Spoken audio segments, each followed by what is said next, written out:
Welcome, ladies and gentlemen, to the Vinny Eastwood Show, broadcasting live from the fabulously fluoridated capital of Auckland, New Zealand, the island chained nation in the sunny slave South Pacific. It's not only fluoridated, it's also Fukushima irradiated, which according to the Prime Minister is good for the economy, because now everybody can get a part-time job as an incandescent light bulb. And my very special guests for this second, in fact, whoa, hold on a second. This is the second roundtable discussion we've had this week. First roundtable discussion we had was on Wednesday, discussing psychopaths with Thomas Sheridan, Jay Widener, and James Corbett. I recommend everybody, and underline that, everybody go and listen to that interview because it was freaking amazing. It's a revelation, all right? Not unlike the Bible. And my very special guests today are going to be talking about a related topic called Archons, right? Which means rulers. It's been talked about in the Gnostic writings, and we reference this in the psychopath discussion. So that's one element that we did touch on during the discussion about psychopaths, and now we're going to display the other side, that which is a little bit less well understood by the general public. The reason why we're doing this is because this might just be the most important sociological subject in human history. Why? Because these archontic, psychopathic entities are in control of society. And only once the methodologies, behavior, so on and so forth of these creatures is learned and educated into the populace can we actually do anything about it and bring society back under the control of those who are not ruthless criminal sociopathic scumbaggery. Now my guests are Robert Stanley, Evie Logan, and Cameron Day. So I would like them to introduce themselves one at a time. Evie, let's start with you. Could you please tell us who you are, what you do, and if you have a website or something of that nature, please give it a wee plug. Okay, I'm also known as Eve Lorgan. My website is evelorgan.com. I've written 2 books. The most recent book is called The Dark Side of Cupid, about love affairs, the supernatural, and energy vampirism, which actually is a lot about what I call the energy vampirism that can take place in relationships when one of the partners is taken over or overshadowed by an entity of some sort. So you can call it a type of archontic interference, and I can go into that in more detail in the show. I also work with anomalous trauma, mostly alien abductions, MILABs, spiritual warfare, and unusual things. So that's basically what I do, and I'll let you. And you're currently on holiday at the moment, and if there's anybody around you who's likely to make noise during the broadcast, just quietly tell them to, Okay. Keep quiet, Right. Sorry about that. All right, and let's go to Robert Stanley. Robert, please introduce yourself and give your website a plug if necessary. Well, hello, Vinny. Nice to talk to you, finally. My name's Robert Stanley. I'm an author, talk show host, and I'm also a special correspondent for America's Morning News out of Washington, D.C. So I've written a couple books, and my website is unicusmagazine.com. It's spelled UNICUS magazine.com. Mm-hmm. And what is it that you actually specialize in terms of information? UFOs, extraterrestrials. Okay. And Cameron Day as well. Cameron, welcome. Thank you for having me, Vinny. It's great to be here. All right. Now, please just let us know just a little bit about yourself and your website if possible. Sure. So my website is ascensionhelp.com. That's ASCENSIONHELP.com. I specialize in helping people to get clear, to let go of suppressed hidden traumas or blatant traumas, whatever the trauma might be, whatever the hang up or blockage is. I help them to address it, clear it, and to connect more deeply with their true self, otherwise known as the higher self or the divine inner self. Okay, so let's get started by answering the simple question by which we're going to preface this conversation, this roundtable discussion. What is an Archon? Who would like to answer that first? I'll answer it. This is Eve Lorgan. The Archon is actually originally a notation found in the Nag Hammadi library tractates of the Gnostic literature, which are rulers of some sort that interfere with humanity. They're actually part of Sophia, who is the Eon who plunged and became our living planet. But the Archons are notorious for copycatting and interfering and mind parasiting humans in such a way that they cause us to deviate from our divine potential and get stuck on religious ideology, which really throws us off.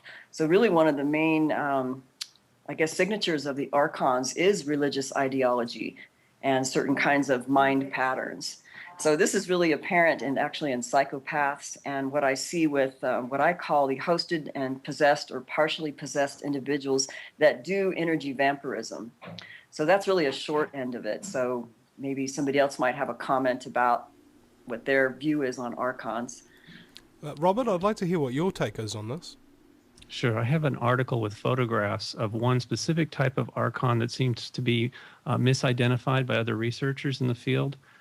They said specifically there was one that was reptilian and another one that looked like an amoeba, like an embryo. It actually looks more like an amoeba to me, at least the pictures that I have. So if you go to unicusmagazine.com and click on articles, it'll be the second link down, and it says Meet Our Covert Controllers, the Archons.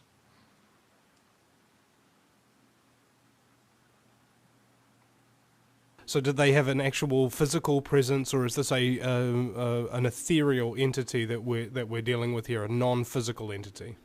Yes, it's apparently a non-physical entity that affects our physical nature through our consciousness. It influences us to do harm to ourselves or others so we can feed off the negative energy generated in the process.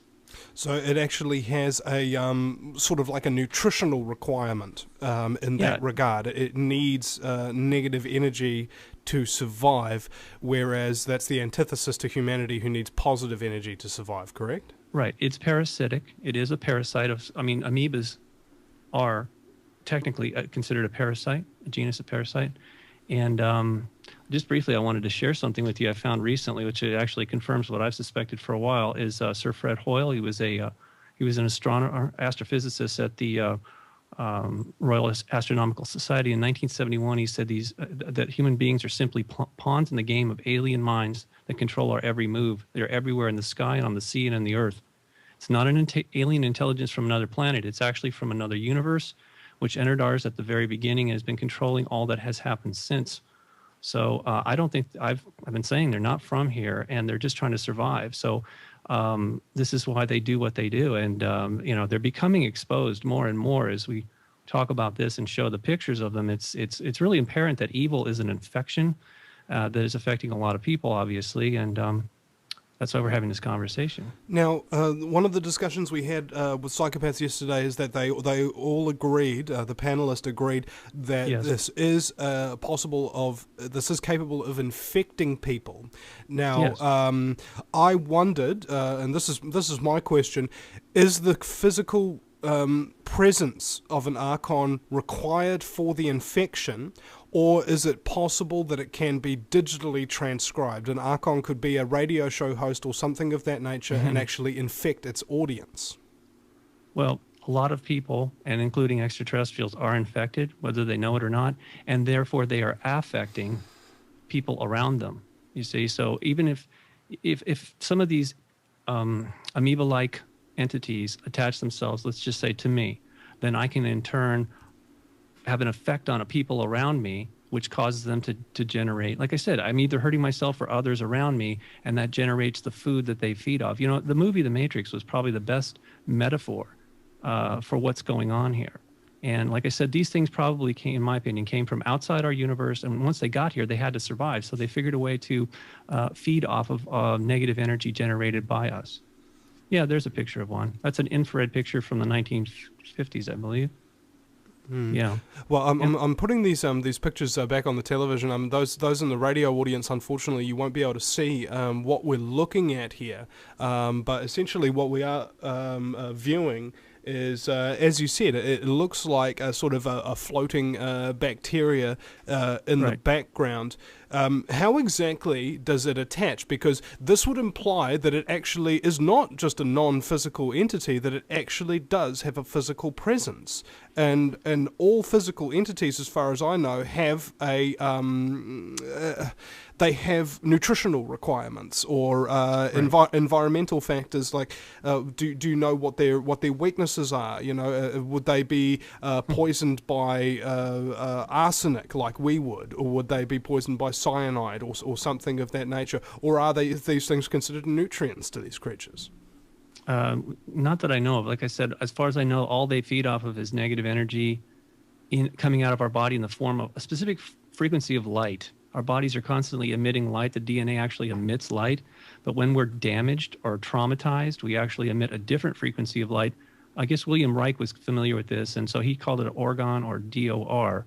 So he's delineated between one very positive symbiotic energy as opposed to a very negative parasitic energy that these things seem to be attracted to. So William Reich was using these cloudbusters this is when these things started to show up, and apparently, they don't like positive energy, obviously laughter. They don't like laughter, any kind of happy, positive emotions. They really don't like that at all, and they really don't want to be exposed either, by the way. Does it hurt them?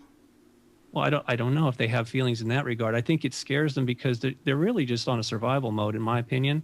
They don't belong here. The creator of this universe didn't actually create them. They just found a way into this universe and started to spread the infection. And actually, there's a lot of the destruction and the insanity that followed was, there was no immunity to it. People in this universe really had never seen anything like that before. So it took quite a while before they started to actually take action and protect themselves and start to rehabilitate this universe and the various all the life forms in it. Cameron, what's your take on this?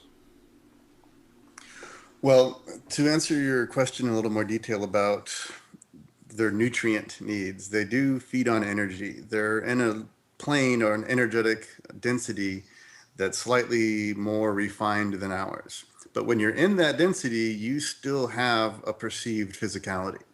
So you can interact with these beings, for instance, in your dream state. And often many people do. They just aren't aware of what's going on. And so what feeds them is our energy. Often fear is their most preferred food source.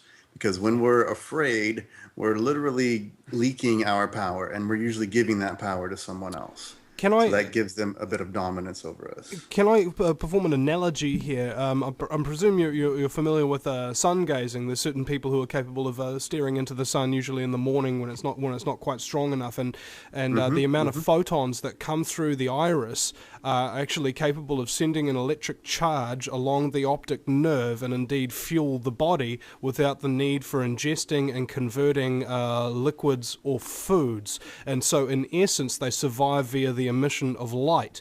And is this precisely the same mechanism, but perhaps a little bit different, that the Archons survive on, the emission of the light of fear or something of that nature? Is there some form of a prism-type spectrum, like in Pollyanna crystals or something like that? You shoot a motion through a crystal and it'll come out with certain things because... Who was that Japanese scientist? I forget his name. Emoto. Yeah. So he's proven that just an emotion can actually have an effect on the crystalline structure of water. What do you say to all of that? Well, yes, that's definitely. Those are all aspects of it. Now, the key thing is that these beings actually harvest this energy and they process it even to remove any purity, not impurity, but purity that might still be within that energy that you emitted, that we've emitted. And essentially they treat humanity, they treat all third density life like we are as their cattle, as their food source. So they have mercilessly squeezed humanity for eons of time to produce as much pain, suffering, war, trauma, fear, death, etc. as possible so that we can release that energy in a form that's good for them. Because if we were all acting peacefully towards one another and loving one another, laughing with each other, working together to build a positive world, they would have no food source. We would be literally immune to them at that point. John Lennon, bang! Martin Luther King, bang! This is what we're talking about, isn't it? Correct. Yes. And they all said together, live together peacefully in harmony and love one another, and that's why they've been killed. Right, because that goes against what their food production needs are. They need us to be killing each other, fighting with each other. Okay. Or just generally irritated, like we see the media is constantly doing to us right here in the States right now. It's just horrendous, but and it's constant too. All right. Well, we're constantly surrounded by what appears to be stupidity, and it doesn't. Stupidity itself, just in and of itself, is not enough good an explanation for me, because it's too well organized to come together by accident. We'll be right back after the break at the VinnyEastwoodShow.com. Don't you go anywhere, folks.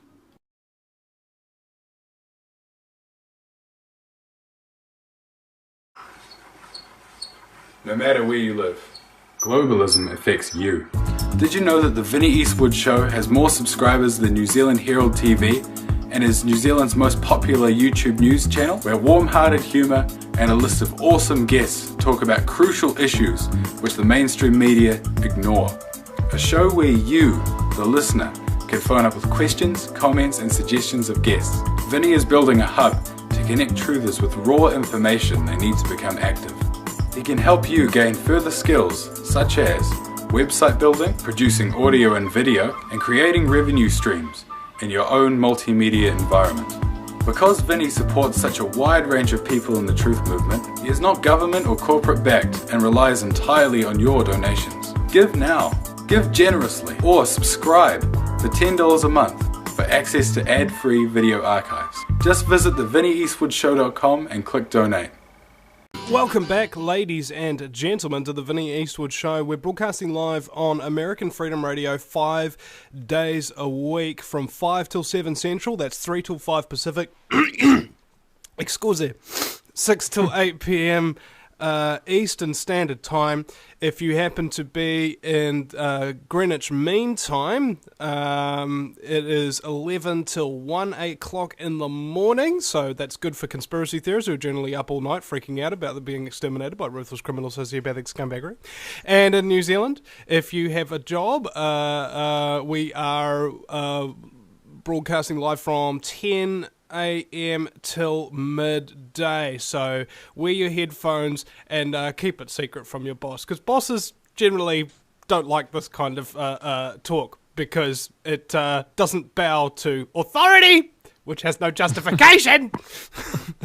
Alright, and my very special guests for this roundtable discussion are Robert Stanley, Eve Lorgan and Cameron Day. Now, heading back to this, we were talking about the energy requirements of these creatures, and what we've determined is that they feed off of light energy, and that is broadcasted from your DNA, which is manifested via certain things. Now, I recall, what was his name, Michael Tsarian, saying that there is a vibrational difference between emotions, meaning that if you have, say, for example, a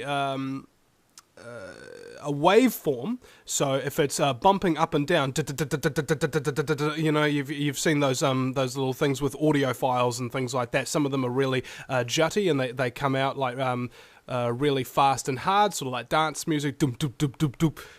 And then there's another frequency that is far more long, slow waveform, which is like boom, boom, boom. Now, the slow waveform is the frequency of fear, and what happens is you've got your DNA strands, and for each boom, boom, it'll actually activate certain parts of your DNA. The higher the frequency, the more closer it is to love, the more hits it actually has along your DNA strand along at that point. At least this is what Michael Tessarian has said, and I think he believes. Now, how does this relate? And I'm not sure if you guys are familiar with this research at all, but how does this relate frequency, vibration, and the emission of light to Archons? Who would like to take that one? Okay, since nobody else is speaking up, I would have to say that you're right. You know that they do have some sort of tendrils. Well, with the pictures that you just show, they're not in their feeding state. They're moving. Castaneda's called them the flyers. They look like he said they look like flat, dark fish. So people do see them occasionally with their eyes. And they apparently one of the psychologists that contact me about schizophrenics that he was working with in a clinical setting, including the prisons, said that these things, he could hear them emitting, or their patients, he said, were actually hearing them doing like just an incredibly loud screeching noise. So that might have something to do with it. And there was also a sort of an electricity involved. So they're energetic. Obviously, everything emits frequencies of, on various levels. And, the other thing was weird. He said that people who were addicted to like methamphetamines were seeing these things, and even guys that didn't even know each other were reporting the same thing. So they were somehow, that had altered their consciousness to a state where they were actually elevated, or however you want to call it, where they could peer into that realm. And it's not, the veil between us is really not that thick, as far as I know. No, it's actually extremely thin. In fact, they operate in that secrecy because we can't perceive them with our very limited light spectrum that our eyes perceive. If we could see just a little bit above that, we'd see them floating around. Now, people that have trained themselves to see auras can see them as well. The easiest way I found is to be looking at, let's say, a building or a wall that's fairly light colored, and then just let your focus be far away on that wall, and then allow people to walk in between you. So say you're at a public place. So you would look at a building maybe across the street, and then as people are walking by, you'll see an energy emission around them. And on some people, you'll see a black fuzz. It almost looks like a black smoke that's following them around. It's kind of lashed onto them. You can sometimes even see it on their cars as they drive around. And that's essentially a feeder connected to that person. Now, those little low-level feeders, though, they're sending and transmitting energy up to collection centers for their higher ups to do it. I mean, those are essentially the automatons, like the little amoeba type guys that Robert showed the pictures of before. But those guys do the main low level feeding. They feed the energy up to a higher level. They're all very hierarchical. That's another aspect of these beings. They're very much like a machine consciousness, like an artificial intelligence type of a collective. Kind of like the Borg. Yeah, Kind of like the Borg. I'd like to add a comment, is that some of people see the tentacles like an octopus-like entity within someone when they're hosting something like that. And the tentacles can reach out energetically and pull in energy from other people and affect and manipulate energy from other people. And I also wanted to just reiterate and validate the fact that methamphetamine addicts have reported perceiving reptilians and also becoming possessed by them, and that something to do with methamphetamine will raise their consciousness frequency, brain frequency, so that they're able to perceive and interact with that realm and have that realm actually interact with them and take like partial possession or possession cases. And this is something that Barbara Bartholic found many years ago with working with people where there was waves of UFO activity with reptilian abductions with people who did methamphetamine. They were more heavily attacked by these energies and entities. Well, in fact, this is something that I find quite interesting, and I learned about this quite a number of years ago before I even woke up, about methamphetamine users being able to see these, essentially demons. It was called the devil's drug by a number of people. And of course, it was invented by, I believe, the Empire of Japan, and they gave it to their pilots during flying missions and things of that nature, and they found that their pilots started to go crazy and crash themselves into US ships, and these became known as kamikaze pilots. And what occurs to me, and in fact, I tried meth once. I'm going out on a limb here and saying this. I was writing a script about a Santa impersonator who was on methamphetamine, and I wanted to know what it was actually like.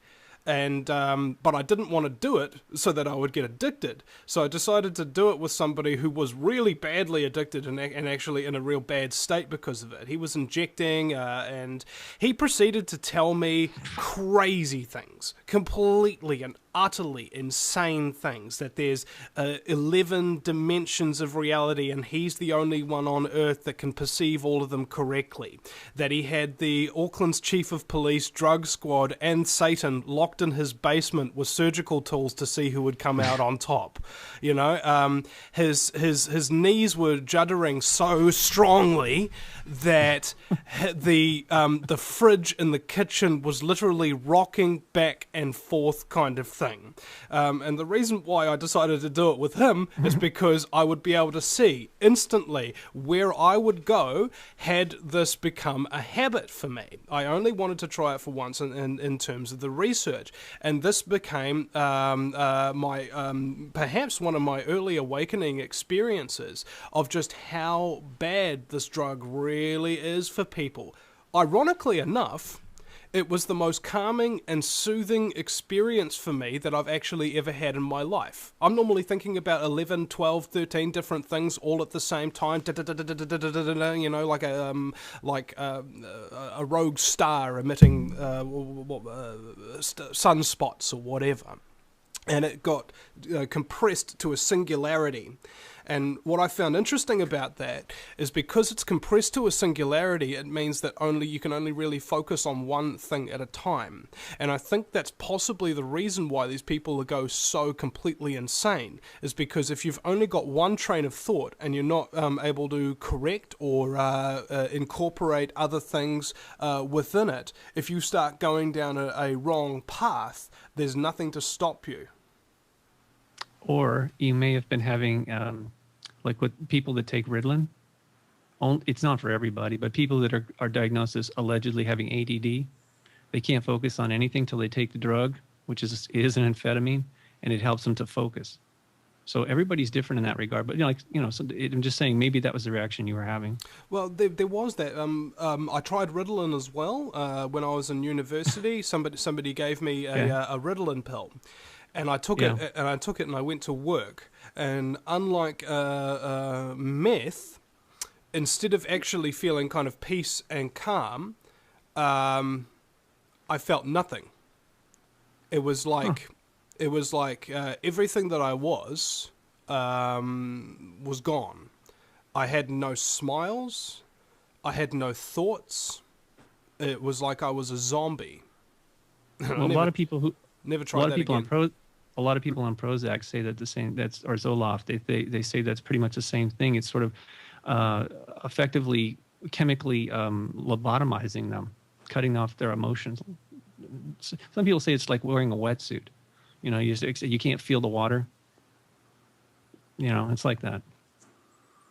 Yeah, and so the reason I think that meth users and drug addicts in general tend to perceive these beings more is they are essentially like throwing chum in the water. They're saying, hey, my energy field is wide open. Come and feed. And so the predators come because they're responding to that blood in the water, that energetic discharge through the chaos of that particular drug, messing with their brain, skewing their, essentially anchoring into third density reality. So if a being is doing something consciously, like for example, doing a ritual, the various indigenous tribes that do ritualistic dancing for hours and hours, they're doing that to decouple their awareness from third density to shift into a higher density.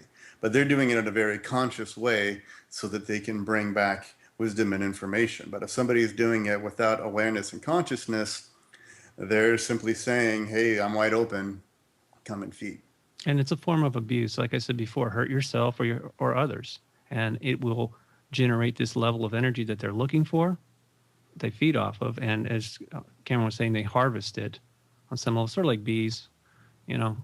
And I do think that that is a problem in our society, that most of us do not take this into consideration, and therefore we do nothing to protect ourselves. And I've actually learned the hard way recently that I wasn't doing enough to protect myself from these entities, because you see, they've been after me since 1985 that I know of, because I saw them, and I interrupted their feeding, and well, they got really upset. I mean, on with the equivalent of their. Hold on. Yeah. Back up the track. Yeah. You saw Okay. them. What did you see?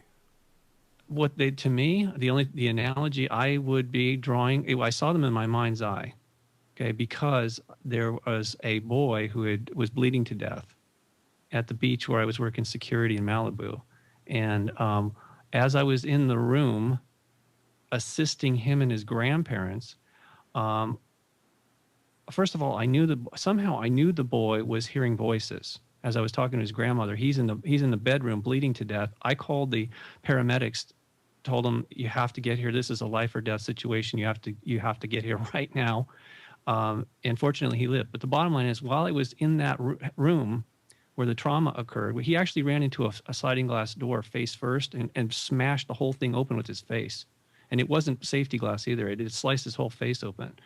So as I was in the room, I was in a heightened state of awareness. Okay, it wasn't my life that was at risk, but I mean, that's really traumatic, and blood was everywhere. And of course, you're just on. It's like an altered state of consciousness. I mean, it was, and I knew that the boy was hearing the voices that were telling him, "You can fly, you can fly." That's why he anyway. So. And at that moment, as I recognized what was going on, in my mind's eye, I saw them floating around the room. They looked like ticks to me, because growing up in Malibu, a lot, people and our pets would get infested with these ticks. And so, actually, the pictures that we were looking at, it's similar. It's not the same. It's not exactly the same, but that was the analogy I was drawing in my mind. These are parasites. I knew that even back in 1985 as a young man. I was 25 years old, and I got thrown in the deep end of the demon pool. So anyway, and of course they started attacking me once I saw them and I knew what they were up to. They started attacking me, and actually they were attacking my solar plexus, and they've been doing that periodically over the years because I've become more and more aware of them, and I've been telling more and more people about them, especially since 2011.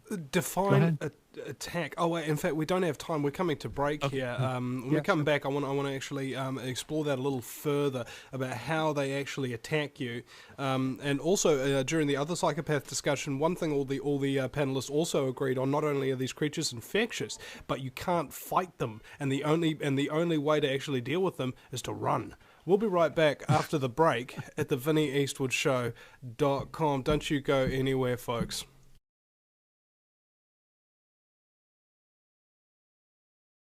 Welcome back, ladies and gentlemen, to the Vinny Eastwood Show, the most operatic 2 hours in talk radio, right here on AmericanFreedomRadio.com. Okay, now, a number of elements came out during the discussion. First thing I wanted to clarify is what we covered before we went to break was, Robert, you claimed that these entities have attacked you, or started to attack you, and have consistently started to do so. What are you talking about when you say that they're attacking you? Describe it. It felt like I could feel it in my solar plexus. It was, the best analogy I can give you is like a tub of water. When you pull the plug, it starts draining out, except it was literally draining out of me. All the energy was draining out of me. I had no idea why it was happening. I just knew that they were somehow causing it. So like you said, my intention, or I was running on impulse, because who do you call when something like that happens? And Ghostbusters. Well, yeah, we call you guys, but I didn't know you then. So anyway, I ended up, it was the equinox. It was the fall equinox of September 21st, 1985. I ended up going up on top of a mountain in Malibu, sitting there as the full moon was rising and the sun was setting. I was literally, you're talking about putting the energy in your eyes. I was tilting my head back, and I could actually see the moon and the sun, one in each eye. And then at some point I stopped doing that. I was gazing into the sun as it was setting. And then I started to meditate. Like I said, this was completely on impulse. I wasn't planning this. Okay, it would never would have happened this way if they hadn't attacked me. So this was an unintended consequence that I tell people. I was sitting there meditating. I was using the sound Om as the carrier wave, and I was sending a beacon out through my body, through my chakras. I was just beaming this thing up into the galaxy, actually to the middle of the Milky Way. And the only thought I had that I was broadcasting was love, because I knew that what I saw was the complete opposite of love, truly evil. What those things were doing to that boy and his grandparents was simply evil, and in my opinion. And so I was hoping that somebody, sort of it was like an SOS for me. Okay, and I was sitting there and I'm broadcasting this, and at some point after hours of that, I got tired and I laid down on some cement. It was leftovers of a naval radar installation there on the top of the mountain. And I lay on the cement and popped right out of my body. And I went into the light, yes, actually it was just light. Everywhere I looked, it was light, which was great, because at that point, those things were not, they could not attack me any further. But shortly after that, there was something coming towards me. I didn't know what it was. And as it got closer, I realized I could see it was a man. Now, Eve, I know you've got a picture of something like this, but... Oh, yeah, the primordial man, yes. The primordial man, okay. But I'd never seen that until after I talked to you. But anyway, in 1985, I'm looking at this guy, and he's standing in front of me, and he's brighter than the light around us. There's literally light coming off of him, including his eyes, like that picture that Eve has from Italy. And I'm thinking to myself, whoa, who is this? And he says to me, I'm your father. And I'm like, what? I mean, that did not make any sense. Did he do it like in a James Earl Jones voice? I wish he had. It might have. No, actually, Star Wars. I don't think Star Wars. Yeah, I guess Star Wars had come out. Look, no, it has. He wasn't Darth Vader. And he didn't look like my father either. Which, again, none of this made sense to me. I had no context for any of this. I'm just telling you. So he started laughing, not in a sinister way, but he was laughing. He thought it was funny. I mean, in retrospect, I guess, hey, look, I'm calling help, help, help. Help shows up, and he's like, hey, don't you remember me? I'm your father. I'm like, what? Excuse me? Makes no sense at all, right? So, do you want me to? Are you ready for the rest of the story, or should we go on to something else? I say we quickly finish this vein. Okay, because I tell this to people all the time. And anyway, so here's what happened. I went back to work after. Yeah, he's laughing. I snap back. I snap awake. I thought I was just having a vision. And then I was, immediately woke up from it. No, at least 3 hours had gone by based on the position of the moon now. Okay. And I knew something else had happened, but I couldn't remember what it was. I had zero memory of other than seeing him. And that was it.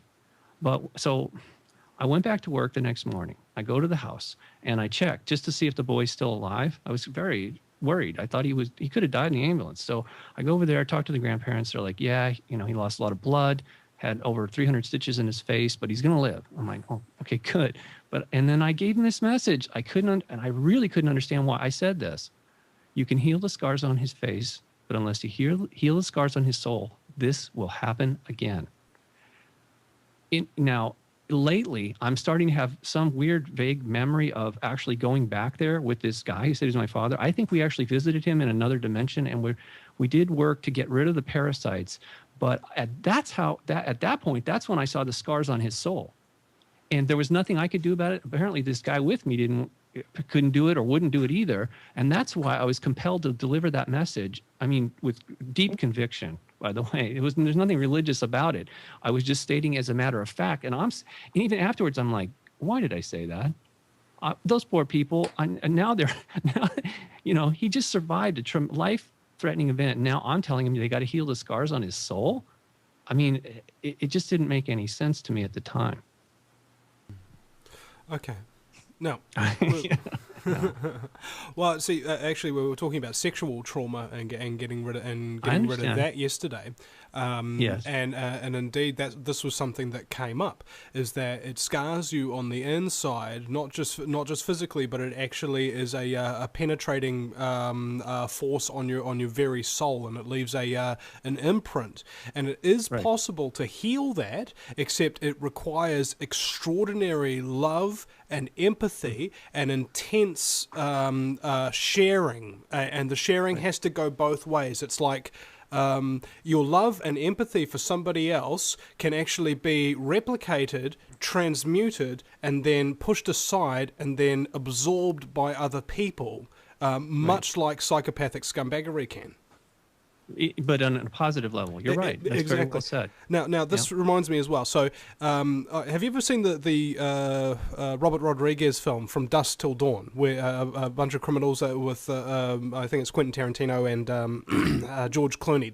They're these criminals, and they escape to Mexico, and they go to this bar called the Titty Twister, and unbeknownst to them, this bar is actually the very top of an ancient Incan pyramid, and it's inhabited, and all the bar staff are vampires, and they lock the door in the middle of the night. Every night they lock the door and they eat everybody inside. They steal all the shipments off of the truckers and all the bikers and everything like that, and then they open the doors again the next day for the next round of people to come in for them to feed off.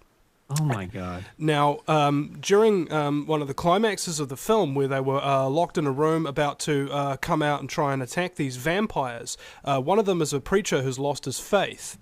And I think George Clooney says to him, if there is a hell and these sons of bitches are from it, then there's got to be a heaven, Jacob. There's got to be. And bars actually are like a watering hole for them. Prisons are probably the most prolific area for them to get the food that they're looking for. But people's guard typically goes way down when they drink a lot of alcohol. That's why they call it spirits. This is just a way of connecting us with those demonic parasites. Yeah. I just wanted to say something about the solar plexus and the chakras. Yeah. It's in my book where people reported having what I call a dark-sided Cupid relationship with somebody who was a psychic or an energy vampire.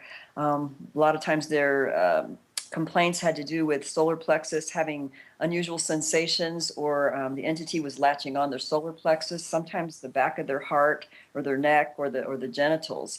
And so when you interact with one of these, like, let's say, hosted people or the archontic parasited partner who acts like sometimes a psychopath, except instead of just being a simple psychopath, a lot of times they have these paranormal capabilities where the entity within them can literally astral travel and connect with the other person sexually, like in their dreams or in the astral or whatever. And then they create these psychic links to them. And the psychic links are really hard to break. So they definitely link on to chakras, and that's one of their hallmarks. Yeah, and I see that a lot in clients that I work with. The people in their lives that were the most problematic, especially if it was a relationship that was, up and down, with that person being oftentimes an abuser of alcohol or some other drug that left them open to that type of possession, that the person will have all kinds of what I call energy bridges, or some people call them cords, connected into that person, usually from the solar plexus down to the sexual center. Now, is it possible to relieve yourself of one's infection? Yes. Okay, well, Absolutely. I mean, are we talking like exorcism here?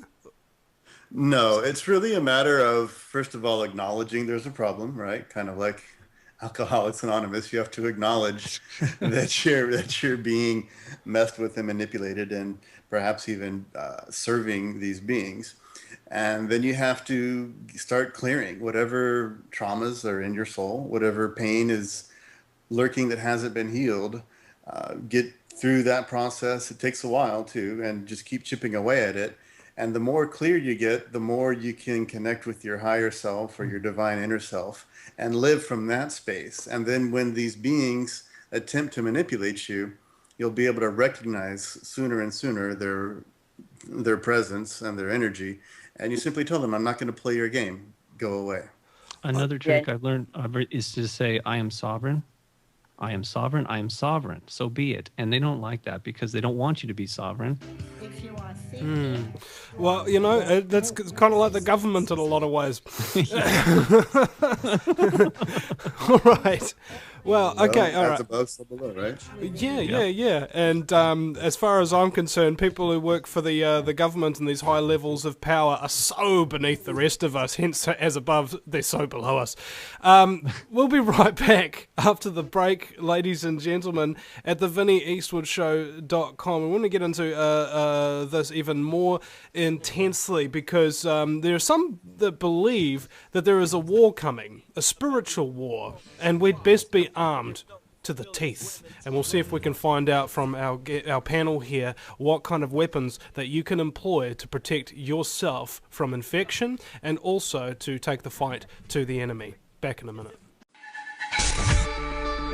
If you take an active interest in maintaining the optimum health and well-being of yourself and your family, the New Zealand Journal of Natural Medicine is the magazine you've been waiting for. Having taken Australia and New Zealand by storm, the New Zealand Journal of Natural Medicine is now available in the UK and Europe. Visit www.nznaturalmed.co.uk or call 01626 337 531 to order your copy now.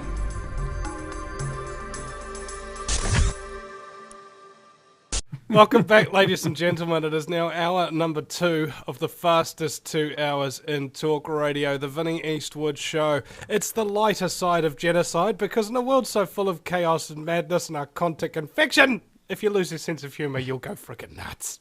And my very special guests are Robert Stanley, Cameron Day, and Eve Lorgan. Their websites are, for those of you who might just be joining us, are evelorgan.com, unicusmagazine.com, and ascensionhelp.com. And all of these links and archives will be posted on the VinnyEastwoodShow.com. American Freedom Radio has not had its archives updated for a period of time, so you can get the archives for this show at the VinnyEastwoodShow.com. That's Vinny with a Y because it's the most important question, and Eastwood as in go ahead, make my news. Now, the war chest. Now, we're talking about, and it's interesting, the war chest, because you're talking about how they tend to kind of attack chakras, right? Now, this is like the solar plexus chakra, the heart chakra, that kind of thing. And you were talking about a story over the break, Robert, about how somebody was giving you counsel or something like that and removed one of these entities from you, asking if you were sovereign or something. Could you reiterate, because I didn't hear all of it? Okay, sorry. If you want to, unless it was a private thing. No, it's not. Absolutely not. I'm sharing it because it's important. It's part of the human condition. I'm just part of this whole process. So on the new moon of this month, I made a commitment to doing my radio show 5 nights a week. The next day, I fell on the tennis court and fractured my wrist in 2 places.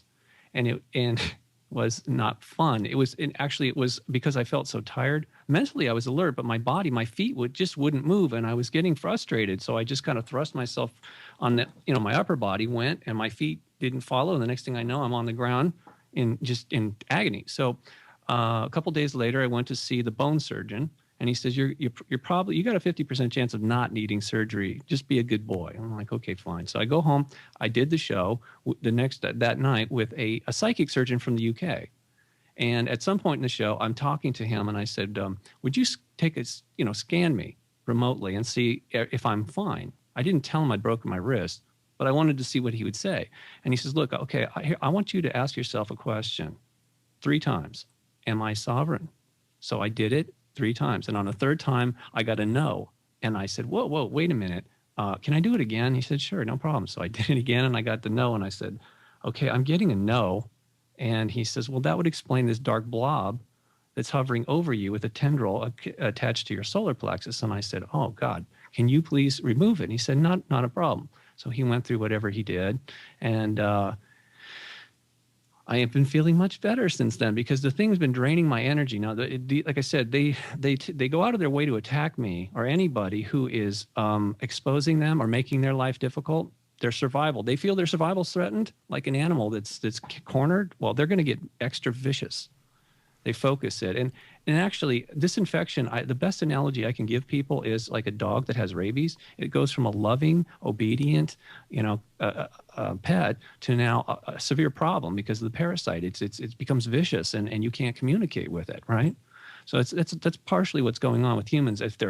There's different levels of infection, by the way. I was still able to operate and do my work, but they were impeding me. They were trying to trip me up, and obviously they did. But I still did my show. I'm still doing my show, and I'm still doing this show. And I'm actually doing another show later this evening. So they didn't succeed. In fact, I told you, they have unintended consequences. As they've attacked, almost every time they've attacked me, somehow it's actually made me stronger. I'm more aware. I do more to protect myself or others or expose them. So that's what's going on. Well, let's say archontic entities are, say, a representation of, for lack of a better word, Satan on this plane of existence. Are there, if there's a Satan on or demon, sorry, on this plane of existence, then are there angels? Are there other entities that infect people and try to help them or give them a leg up or something of that nature? Well, yeah, but they don't infect people because they respect free will. Yes. That's the main thing. You see, archontic entities use or manipulate humans in such a way that we'll use our own free will to destroy ourselves. And that's really their goal for every person, is to get that person to self-destruct in some way, shape, or form. So they're usurping our free will. Now, benevolent beings will help to guide us, perhaps inspire us, lift us up where they can, but they won't do the heavy lifting for us because, again, that would make us dependent on them. That would essentially be a free will violation. So there won't be savior ETs coming in to save the day. And in fact, if we do see a scenario like that play out at some point, then we can be fairly certain that those saviors, so-called, will actually be what you might call controlled opposition, or the false light to supposedly oppose the darkness of the archontic beings. They have a fake light, or what they call in occultism the right-hand path. So you have the left-hand path of darkness, of usurping free will, of destroying others, and then you have the right-hand path of the false light, as I call it. Can I interject? They have things. Go ahead. Because you know what occurred to me there is satanic sacrifice. Because they will grab a child off the side of the street. This is why there were once upon a time so many children on milk cartons, and why there aren't anymore. Because there's just not enough frickin' milk cartons. There's that many kids being taken and sacrificed. And what's been, and this is a really horrific subject, and we touched on this yesterday. And I'm sorry for anybody who's sensitive, because just to hear about this topic can be really harsh. What they do, according to some sources, I can't verify this, is they torture the child in a ritualistic way, so that the child's fear and terror peaks at such a level that they're capable of feeding off this energy, and indeed it enriches the blood with adrenaline and so on and so forth, so that when they murder the child, they will drink the blood and get high off it. Is that sort of what we're talking about here? Well, that's the ultimate, let's say, dissension into evil and archontic infection. Yes. So the people that are engaging in this, the people that are, let's say, going through their levels with their secret society and quote unquote ascending to higher levels within that left-hand path, they are getting themselves more and more infected with these beings, with this infection of darkness, so that to them it becomes not only okay to do such horrible acts, but it becomes normal. It becomes part of what they are and who they are. There's also a benefit, Cameron. The doctor that contacted me, who worked in the prison system, told me that there are inmates who know that they're possessed, that they're having a relationship with these things, and that they actually, I think someone alluded to this before, I think it was Vinny, said that people have heightened, well, this is what the doctor told me. They said stronger, heightened psychic awareness, and they don't need to sleep as much. And really what that is the parasite is looping back some of that energy into the person that they're possessing. So it's not a symbiotic relationship, but it is a relationship. This is, like they say, selling your soul to the devil. Mm-hmm. These people that you're talking about doing these things, the rush of, it's not just energy they're getting, they're actually getting a heightened sense of sexual, awareness, psychic and sexual awareness. And it's because that the parasite is feeding off of them and giving some of it back to the host, so it can be a more effective front person for them. So it's kind of like what was it? I played this game called Dawn of War. It's based on a future society about 40,000 years in the future. One of the armies within this thing are called Chaos, and what the motivation behind its soldiers is to obtain higher levels within the Chaos hierarchy, to obtain power of the dark gods. And essentially, this is what they achieve. They actually achieve more strength, more power and more viciousness as they ascend up the rankings of Chaos, and this is the reason for their devotion, is because and the reason for their defection from their original legions of soldiers that worked for the Empire of Man, is because they felt that they were capable of actually being, in reality, rewarded for their faith in the dark gods rather than their faith in what they believed to be a false god, which was the Emperor of Man. Well, there's a perfect example of essentially the Archontic agenda advertising.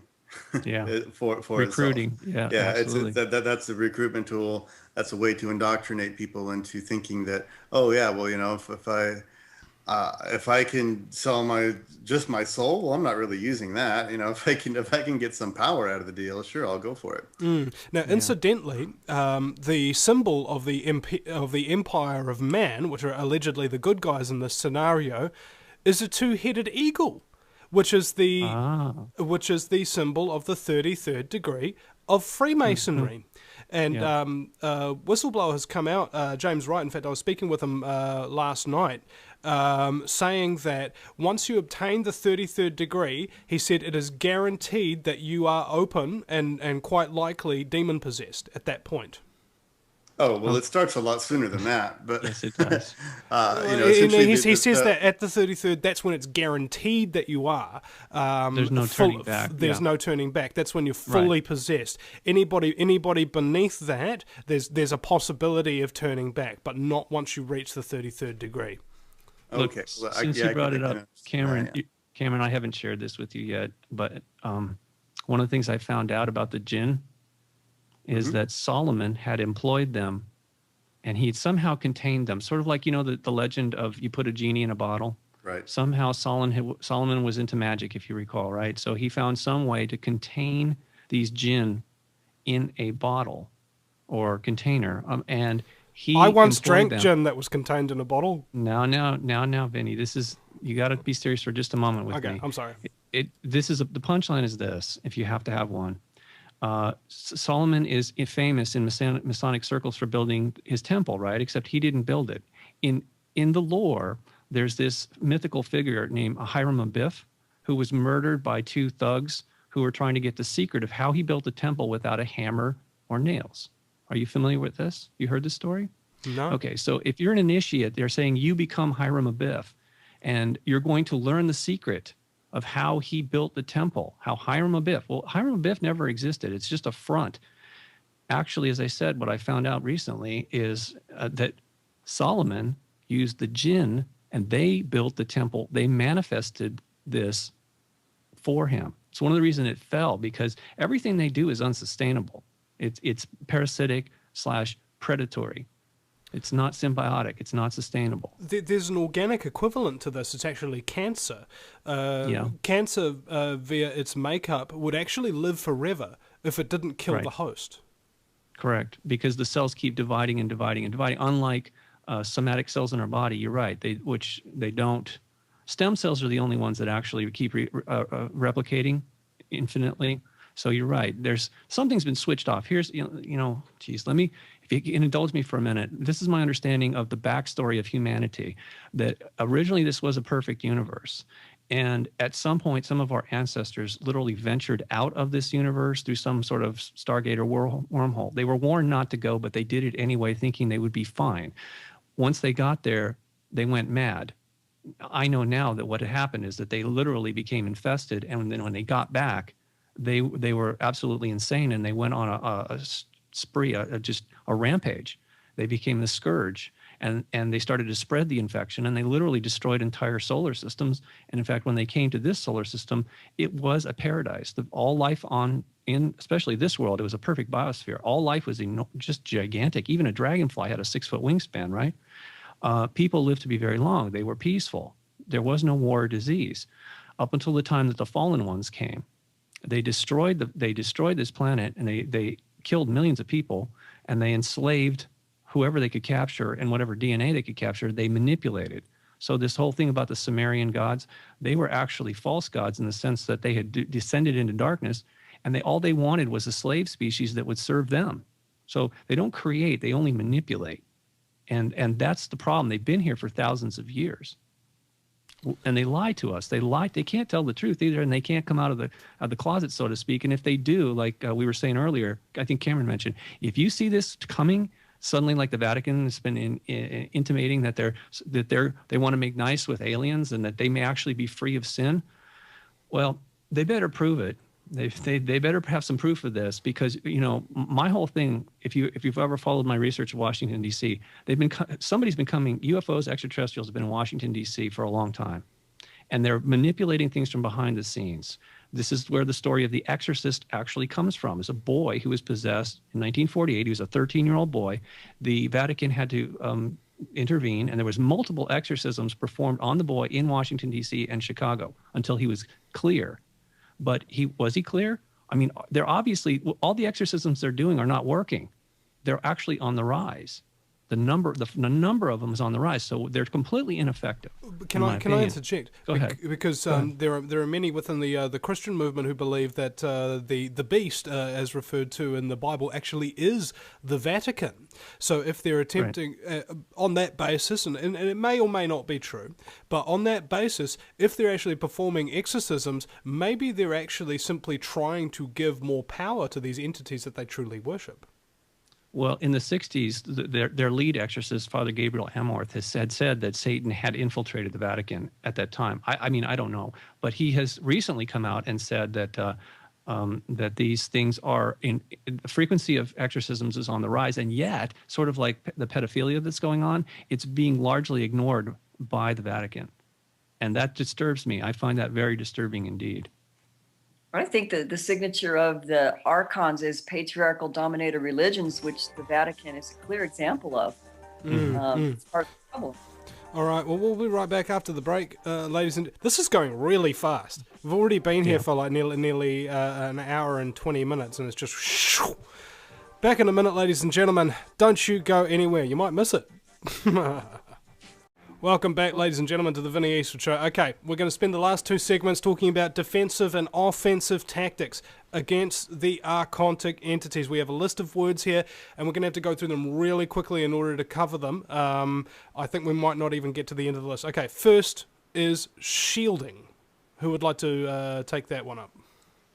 Well, I'll jump on that real quick. So you need to find a method that works for you. Use some form of geometry that works for you. I have a couple of articles on my blog at ascensionhelp.com of how to shield. Essentially, it's a matter of making your energy field as solid and sovereign and impenetrable as possible. Okay, and how would you go about that? Well, it starts with connecting with your higher self. You connect with Mother Earth. You get the core of your heart connected to the core of the planet, and then you generate a geometric shape around yourself. I like the octahedron as a starting point, which is 2 pyramids base to base. It's one of the platonic solids. From octahedrons, then I'll put a sphere around that, and then you can put, if you want to keep going, you can keep adding shapes. You can add a cube.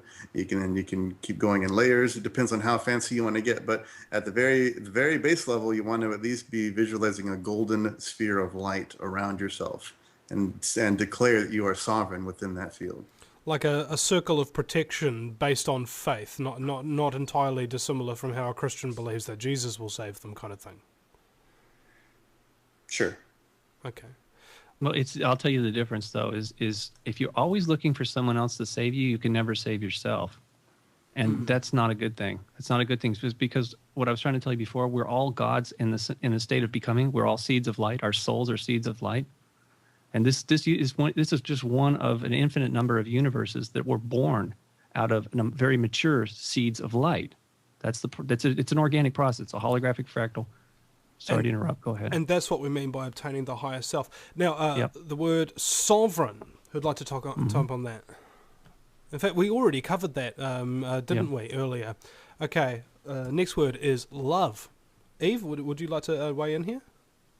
Well, I mean, love is definitely the answer for so many things. But one of the things that one has to do really to even receive love or give love is to heal one's own wounds of the heart and the soul. And that needs to happen so that our blind spots are removed and we can perceive what's happening and be able to give and receive love more freely. So I'm actually a proponent of self-empowerment and really trying not to seek outside yourself for help from any other deities if you can, just connecting deeply with your soul and with like what I call the divine feminine and the intelligence of the living planet. And then that helps give you much more power, and realizing your own empowerment is a greater confidence builder and really helps you. Otherwise, you're going to be running from one shaman to the next or one exorcist to the next, and sometimes these things just don't help. So really connecting and then taking responsibility for healing your own self. Incidentally, the American Medical Journal also states that where you're likely to find psychopaths is religious gurus. Or psychiatrists. That was a big one. Yeah, that was in my book. Like a large percentage of the psychopath types that are hosted were gurus or some kind of religious minister or claiming to be so. And that's really high on the list, those types. Now, next word is creating love in your environment. How exactly do you accomplish that? Well, it starts with yourself, with your relationships, right? You have to love yourself. You have to heal the pain of your past, like Evie mentioned, and then find people that are willing to do the same thing for themselves. Because if you're with someone who refuses to work on themselves, refuses to heal, they're going to be constantly pulling you down and blaming you for their own emotional state. So associate with people that are willing to do the work on themselves and willing to love themselves. That way you can love each other from not a place of needing love, but rather extending and expressing a natural outflow of expansive love. I think that's one of the reasons that Christ admonished us to love our enemies. First, love your neighbor, but also love your enemy, because actually what the Archons feed on is when we hate our enemies or hate anyone or hate, period. So loving the enemy actually diffuses. It's one of the techniques, one of the tools we can use. It's difficult. It's easier for me to say that than actually do it sometimes, I know. But it's just something I highly recommend to people to consider doing that on a regular basis. Yeah. It's tough. I absolutely love David Rockefeller. He's my homie. I will snuggle him with big nice bear hugs. I'm sorry. Good on you, mate. You know, it's hard to do that. I mean, it's really hard to love your enemies unless you've gone through your own healing process. And part of that really is the grieving process, which I go into in my book, The Dark Side of Cupid, because a lot of times people actually omit their own grieving process. And if you omit that aspect of your healing, you know, giving and receiving love is not as easy. And then you're not as empowered.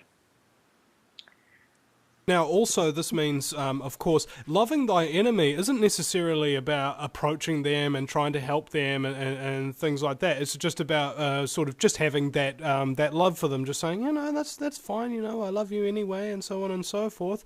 But I'm not going to associate with you whatsoever because you're going to try and kill me and corrupt me otherwise, right? Or it's also about taking responsibility for your emotional state. That's part of being sovereign. Instead of letting them provoke you or distract you from who and what you really are and your life's purpose as a god in a state of becoming, every time they get you angry, you just convert it, you transmute it, you just transmute it to a love vibration instead of hatred. That's what the It's kind of the hard, golden though. circle around you is about. Like ancient magi talked about circles of protection that they were capable of casting around themselves to protect them from dark spells and so on and so forth, right? It is, but it's also, I think, it's allegorically speaking, it's part of what alchemy is about. Transmuting lead to gold. And speaking of transmuting lead to gold, focus on joy is the next words that we have here. Mm-hmm. And I think that I'm really good at this because I'm capable of turning. Like, look at this. People come to me and they're in a real bad state. Okay, I've had people on the verge of crying, on the verge of committing suicide, on the verge of just attacking others, and I'm capable of, through listening, through caring, through giving of myself and my own energy to them, completely flipping it around. And even after only a few minutes of conversation with me, sometimes I can change your entire worldview from everything's against me, nothing is worth living, to, hey, you know what? Stuff ain't that bad after all. Yeah, we all need some support. Actually, the random acts of kindness are extremely powerful. And, as far as uniting with, giving that sense of connection, of unity with another human being is something that the Archons hate. They fear it. They do not want us to unite. They're constantly provoking us and turning one against the other, divide and conquer.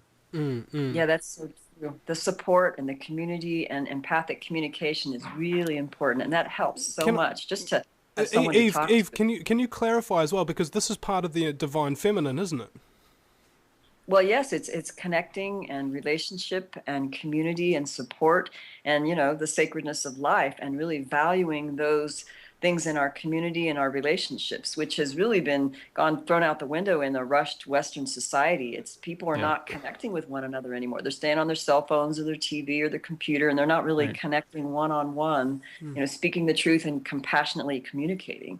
So that's a real big part. Can I also say that there's also a suppression of the divine masculine as well? Robert, would you be able to explain, what's the difference here? Well, not necessarily the difference, but what are the aspects of the divine masculine here? Because I thought it was like a protection kind of thing. Providing no. or have I Nurturing. Nurturing. I have a teenage son, and I raised him because my wife is working in a corporate setting. I was too, but hey, she makes more money, so I work at home. Why not? And I've seen a huge difference, because I did not have that connection with my father. And I think it diminished me greatly until I finally resolved my issues internally and then externally with my father. So I do believe there has been a movement towards what they call stay-at-home dads. And that level of nurturing for any child, whether it be a boy or a girl, is highly important, to know that you're there to protect them, but also to guide them, to show them boundaries and also praise. It's really important for the nurturing, the development of that particular child into a full-blown, very intact adult. Well, you need both of those divine aspects in order to become a complete whole, don't you? Correct. Boys need the divine feminine and the divine masculine just as much as girls do. Of course, absolutely. But which is incidentally why the Archons are trying to destroy the family unit. Absolutely. I was just going to say that. They're diminishing the role of a father as being insignificant. At least in Western culture, in the media, they're making fathers look very inept and inconsequential, and that's not true. Peter Griffin and Homer Simpson.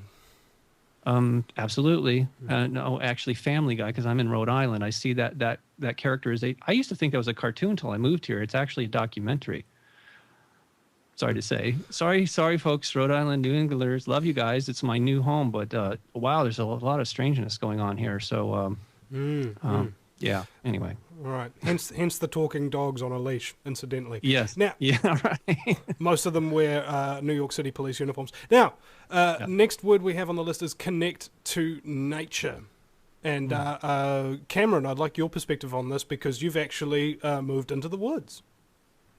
Yes, I live in the woods. I have for many years, and I kind of take it for granted, but it's so important that you connect with nature, that you get your feet, bare feet, on the ground somewhere. Even if you're in a city, find a park or in your backyard, if you have lucky enough to have a yard in the city or whatever. Get your feet on the ground, close your eyes, and sync up your heart with the heart of the planet, the very core of Mother Earth, because she is the mother of humanity.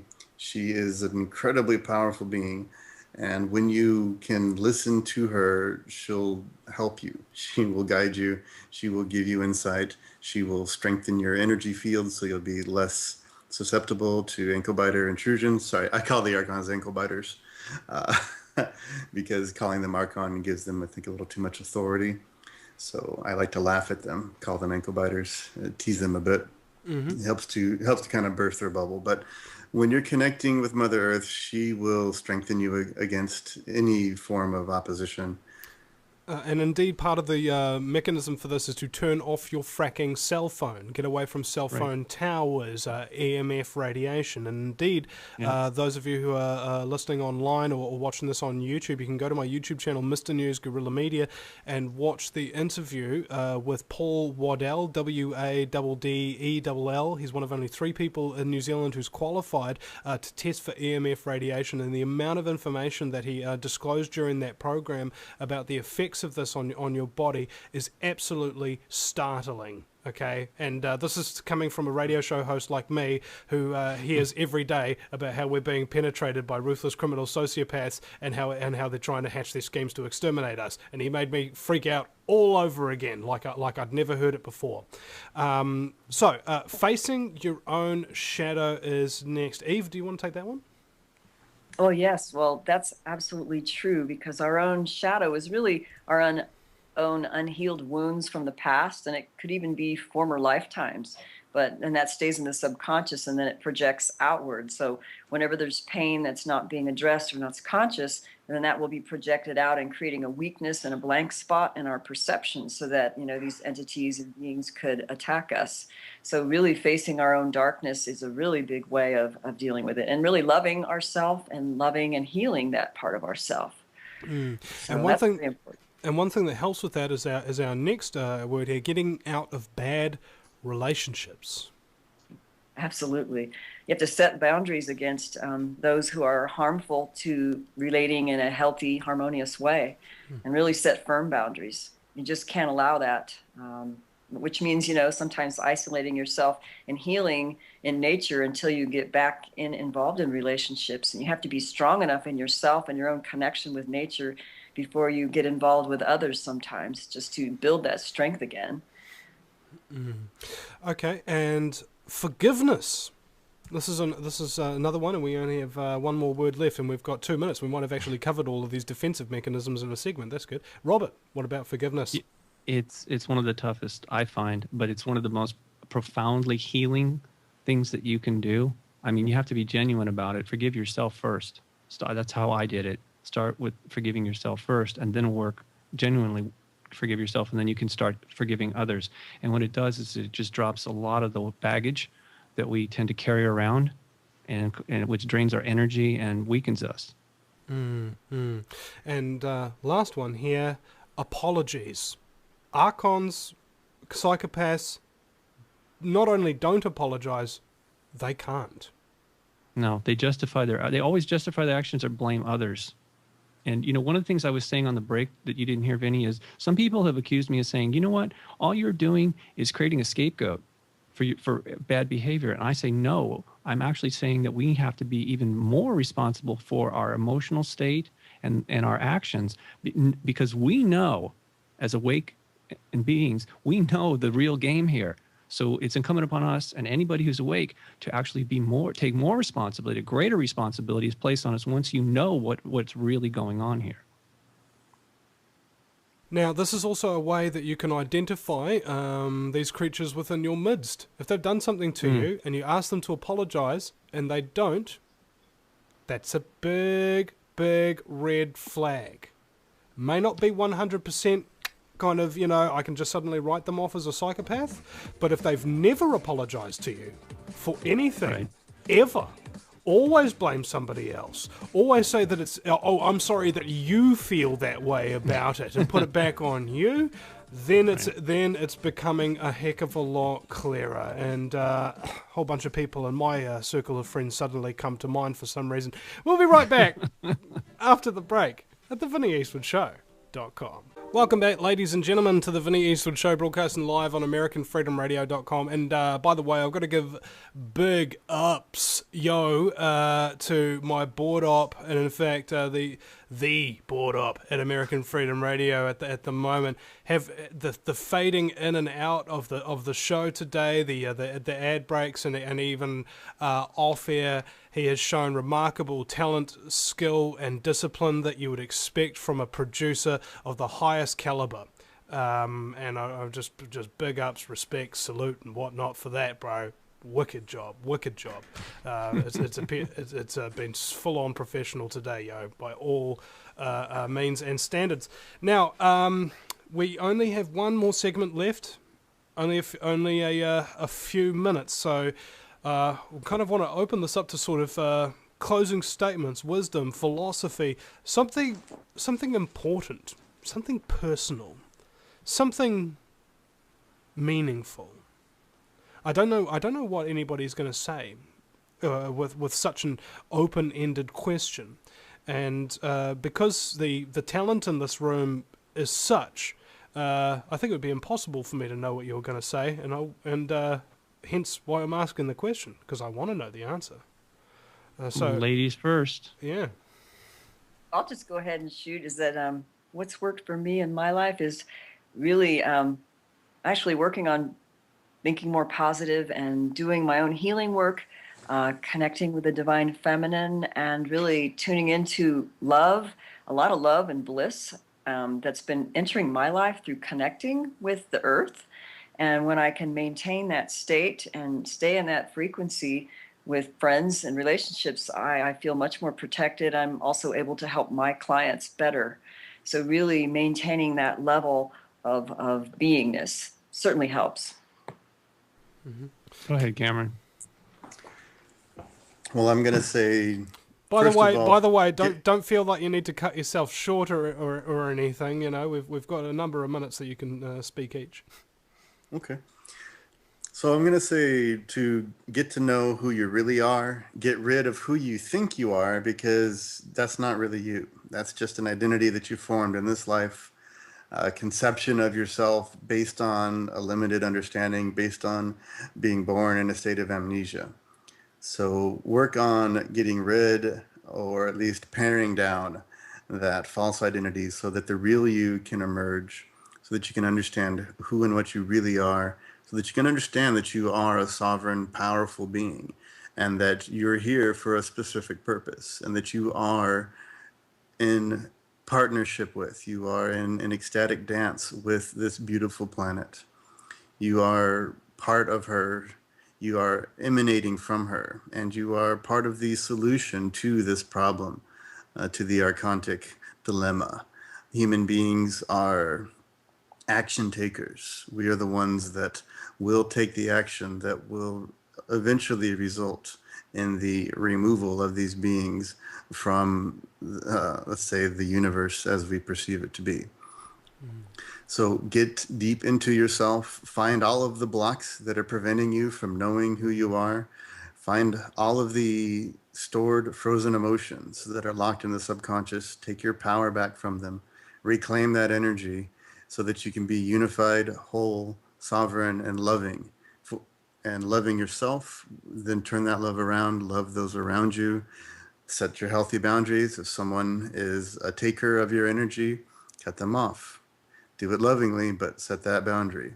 And populate your life with the type of people that you want to be exposed to, the type of people that you would like to have rub off on you. Can I interject here, Cameron? Sure. This is what YouTube and Facebook and Skype really are great for me, because they have something called a block function.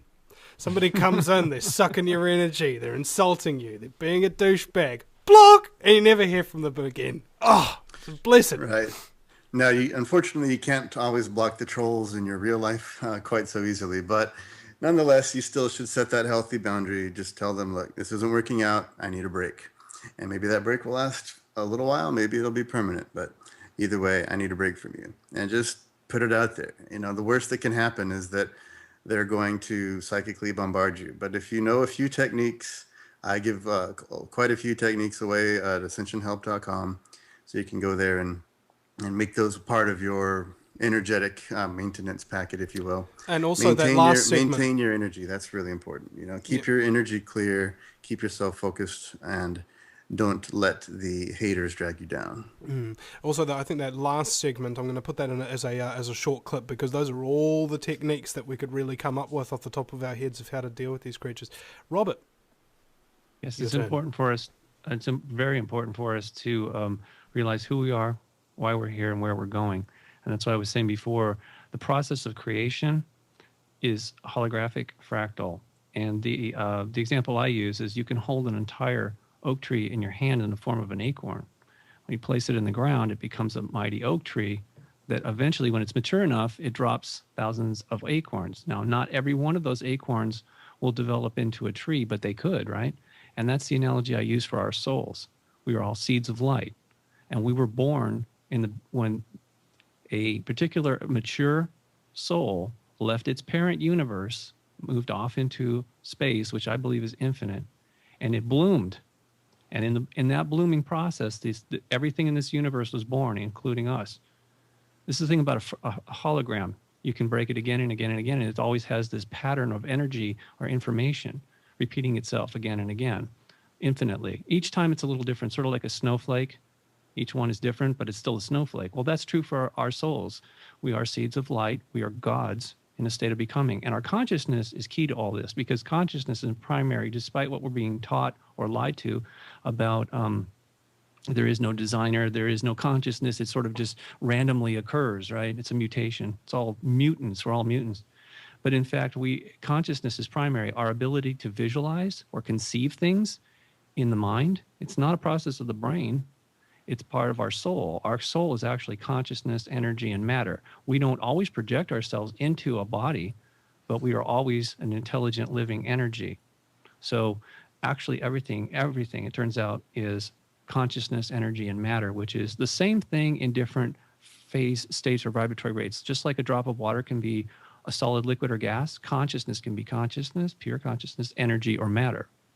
So these are very important things. I think we're disoriented, and we need to know these things. And so these conversations are just not idle gossip or speculation. I think this is actually very empowering. The fact that we came together, took the time and energy, and focused our consciousness towards the higher purpose of our not evolution or ascending. I think we are actually always going to be in a state of becoming. Our growth has been impeded by these parasites, and as we become aware of it and we take steps, we take actions to remedy the situation, to heal ourselves and others, then I think we're going to make up for all the ground we've lost, and actually then some. I really think this is actually strengthening us. I've seen this happen in my life so many times, that every time they've attacked me, it's actually motivated me in a way that I probably, I guarantee you I wouldn't have been sitting up on that mountain meditating like my life depended on it that night if they hadn't attacked me. I probably would have been doing a mundane thing like watching television, drinking beer. Maybe not that bad, but I mean, I'm saying, right? I mean, just a normal thing as a 25-year-old guy chasing girls and wanting to have fun, right? I'm not sitting up on a mountain meditating like my world's coming to an end. True, indeed, but it was not like I wasn't trying to ascend. I just needed assistance. I was doing something for myself, actually, and I was glad that they assisted me, but they didn't do the work for me. They just have guided me through the lesson plan, like a teacher. They don't do the lessons for you. They give you the lesson plan, and they say, okay, well, you missed something here. You need to go back over that. I mean, that's what the divine ones do for us. Now, Anyway. so there's something this actually reminded me of in this last segment here where you've been given your closing statements. It's actually the start of a poem by William Blake, and I want you to do something with me right now. Ladies and gentlemen, if you're not driving, and also the guests on the show, I just want you to close your eyes for a second and just listen to the words of my voice, just for these lines. To see a world in a grain of sand, and a heaven in a wild flower, hold infinity in the palm of your hand, and eternity in an hour. Okay? That's all. This is something that nice. I believe really kind of encapsulates what we're talking about here to a large degree, because we are infinite consciousness, okay, and there is that much potential that within each and every one of us, that even though we may appear to be a grain of sand, we can be an entire world. Even though we may just be one little flower that looks pretty, we can be heaven. We can hold infinity in our very hands, and eternity within any small space of time. That's why this is the fastest 2 hours in talk radio. That's why it rushes by so quickly. We've just done eternity in 2 hours. Okay. So I hope you've all enjoyed this show, and I really want to show my appreciation not only to our producer Adam for his incredibly professional work for producing today's show, but also Mel Ryan, who actually put this little roundtable together and has indeed been organising some of the guests for me of late. I really appreciate that, because it's when we work together that we can accomplish more than any one of us can do on our own. And it ain't about ego. It ain't about, oh, I'm the host, so I'm better than you. It's about, I can't accomplish everything that I want to without you. And I want to let you guys know that I really appreciate your wisdom and your insight and all of your work, what little of it that I've experienced here today. Eve Lorgan from evelorgan.com, Robert Stanley from unicusmagazine.com, and Cameron Day from ascensionhelp.com have been my guests. And ladies and gentlemen, I hope you, like every reasonable person should take this show to heart. Let's hope that the love that we use to defend ourselves from scumbaggery becomes infinite as well. Thank you for listening, and we'll see you again sometime at the VinnyEastwoodShow.com. No matter where you live, globalism affects you. Did you know that the Vinny Eastwood Show has more subscribers than New Zealand Herald TV and is New Zealand's most popular YouTube news channel, where warm-hearted humour and a list of awesome guests talk about crucial issues which the mainstream media ignore? A show where you, the listener, can phone up with questions, comments and suggestions of guests. Vinny is building a hub to connect truthers with raw information they need to become active. He can help you gain further skills such as website building, producing audio and video, and creating revenue streams in your own multimedia environment. Because Vinny supports such a wide range of people in the truth movement, he is not government or corporate backed and relies entirely on your donations. Give now, give generously, or subscribe for $10 a month for access to ad-free video archives. Just visit the VinnyEastwoodShow.com and click donate.